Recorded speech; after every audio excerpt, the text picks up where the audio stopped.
What are the latest Levi's jeans for men you've never heard of? How do they fit? Plus, who are they for? Let's find out, and we're starting right now. Starting with measurements, the new Levi's skinny taper fit flex jeans for men measure 18.5 inches across the hip, 9.5 inches down the rise, 10.5 inches across the thigh, and 5.5 inches across the leg opening. The Levi's skinny taper fit flex jeans for men sit below the waist and are skinny from the seats, hip, and thigh, and taper down below the knee to a skinny 11.5 inch leg opening that shows leg shape.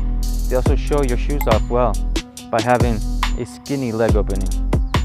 They're made with Levi's Flex technology, Levi's most advanced stretch technology that has stretch fabric woven into the horizontal threads called the weft for extra give and flexibility that's engineered to deliver maximum flex and optimum comfort. They're great for being active.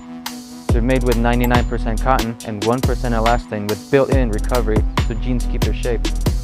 Now, who are the Levi's skinny taper fit flex jeans for men for? I recommend the Levi's skinny taper fit jeans if you're an ectomorph or have slim limbs and ankles or slimmer legs. Also, if you're looking for a pair of form-fitting skinny jeans that show some leg shape without giving off the painted on look. And also, if you're looking for skinny jeans with a small leg opening that show your shoes off well that you worked hard for. Do you want a versus video comparing the Levi's skinny taper fit flex jeans for men with the Levi's 510? Comment below. Click the Levi's jeans video on the screen right now and I'll see you in that video.